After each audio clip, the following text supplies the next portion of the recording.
One cold winter evening, I was just staring at my friend Jack, who was dead aside the floor. Yeah, he was fucking dead. I was fucking confused on what the fuck happened when I noticed some rattling on my legs. When I stared at that ship, I realized what was going on.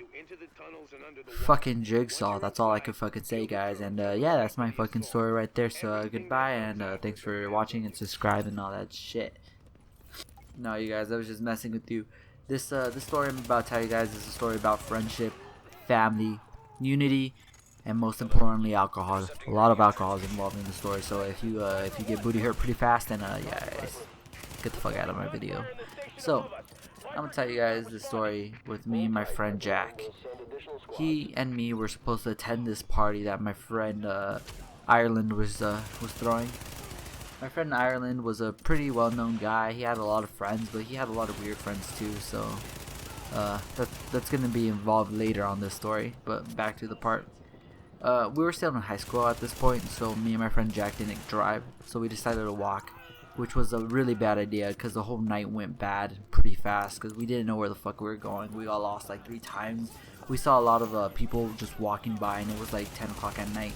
So you know what the normal person does at 10 o'clock at night, they fucking run away from these people because no one fucking wants to stay. No, I'm just kidding.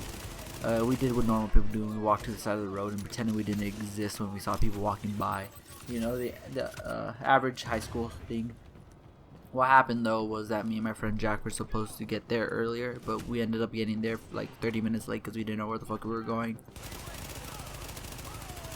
Well, when we got to Ireland's house, he was pretty fucked up, but he had a lot of hamburgers and hot dogs, you know, shit like that. And there was a lot of people there, a lot of people we knew, and we were pretty excited that we were actually participating in this because I was an awkward ass theater kid, so I didn't know what the fuck partying really was. So when I got there, me and my friend Jack started drinking. We drank some vodka. My friend Ireland kept giving us shots, and I didn't know what they were, but I knew that since the start of the day I knew I wanted to do one thing, and that was to get fucked up because I had just broken up with my girlfriend of 6 months. We ended up getting back together later, but I was still a junior or a sophomore, one of those two, so I didn't really fucking know what, you know, dating was, so I was pretty heartbroken.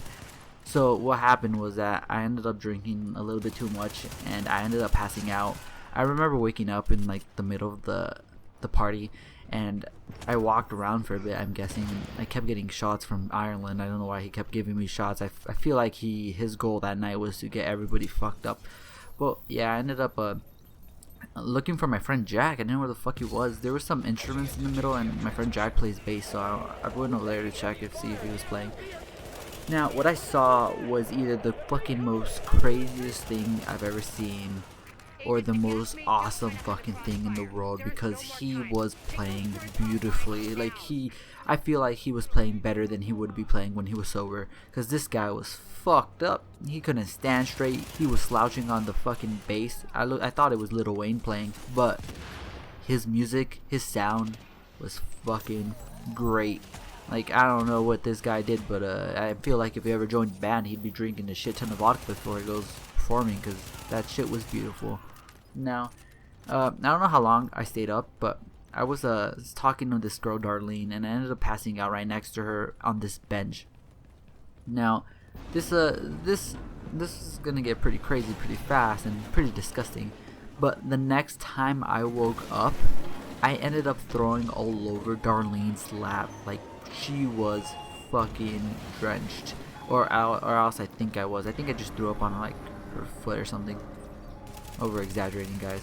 No, I ended up throwing up right next to her, and I ended up falling on the mud that was on the floor. Why it was muddy, I don't know, because it hadn't rained, but I think I fell on my own throw up, and I did not know what happened. And that's the first time I ever met Darlene too. That's how I met my friend Darlene. We ended up being friends for all of senior year and most of junior year, but most of the time the way we met was that I fucking threw up on, like, right next to her, on her. Don't even remember to this day. I don't remember. But yeah, I ended up passing out on my throw up this time. I don't know where Jack was at this point, but I was too busy trying to fall asleep. I woke up a little bit later, Yeah, to the weirdest thing ever. I woke up to a guy pulling me to the grass. Like, Ireland's house was half grass, half dirt, and I ended up passing out on the dirt side, so I ended up waking up to someone pulling me to the grass side. Now, I don't know why I was getting pulled up to this side, but all I know is that the kid who was pulling me was this kid named Eddie. Now, Eddie was the most annoying motherfucker I've ever met. Worse than Ruben, and most annoying. Like, 10 out of 10, 11 out of 10 type annoying. You're stuck in a room with Eddie. You either have two ways of going out. You strangle yourself to death or you stop breathing. And I'm pretty sure people stop breathing. Or they kill Eddie, but then they end up killing themselves either ways because they'll still be stuck in the room. But, like I was saying, end up getting dragged by Eddie. And Ireland's over there telling them to like just make sure I don't get hurt or anything. So I'm all worried. I end up passing out again. Now, this time I wake up to this guy named Tommy. This guy named Tommy was equally as annoying as Eddie, a little bit less, but he still talked a lot, and he was feeding me bread. I don't know why the fuck this guy was feeding me bread, but he was feeding me fucking bread. Now, I didn't say anything this time, I just fucking passed out again. Then I wake up again a little bit later. This time, not only was Tommy feeding me bread, but fucking Eddie was also partaking on feeding me bread, and I don't know where the fuck that has been, but that bread was fucking wet, and I was disgusted. At this point, I was dehydrated because I threw up a lot, so I didn't even fucking throw up anymore. I still don't know where the fuck Jack is at this point, and I'm worried about him. But I end up doing the drunk thing and passing out again. Now, this is where shit gets crazy, man.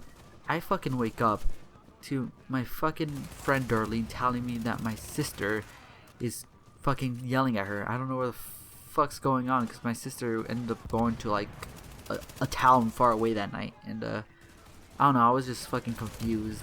Ireland told me that he had got my phone and called her, but I don't know what happened, so I ended up passing out again. This time I woke up to the most horrific face I've ever seen. The face of fucking death. Nah, I'm just fucking with you. Well, it could have been death. And my sister ended up waking me up with slaps. She was slapping the shit out of me. Like, dude, like, my sister is abusive as fuck, but she slapped the fuck out of me that day. And I'm not even kidding either. Usually I am, but this time I'm not. She slapped the shit out of me. And I ended up getting dragged with her and my cousin, dragging their car, and I'm feeling very like woozy. But all I remember was wondering where the fuck Jack was. I haven't seen Jack since he played fucking the bass, all beautiful and shit. Left a tear in my eye, but yeah, I was looking for Jack, and I kept screaming, "I'm not leaving. You will not take me from this home until I find my homie Jack Rackham." But nah, they told me Jack was fine and all, but I was still, you know, pretty drunk, so I kept yelling, "I can't live without Jack. We came together, we leave together. That's the way it goes." And I kept screaming that for a little bit until my sister like punched me in the face and told me to like shut the fuck up and get in the car, in which I did. They told me Jack was fine. He was passed out playing bass still. I don't know if he was playing indecently, but I heard beautiful music, so, you know, I thought he was fine or whatnot.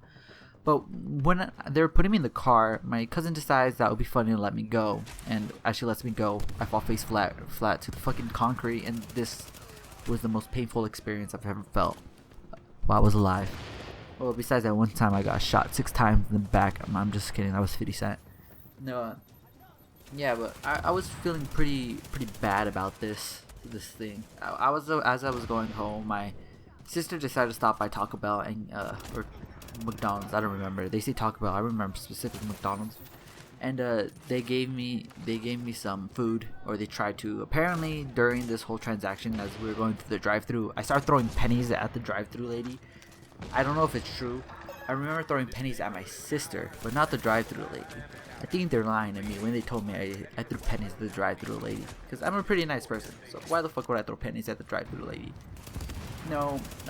After that, they tried to send me home, but we failed miserably because I'm a loud drunk, and I ended up going to my room.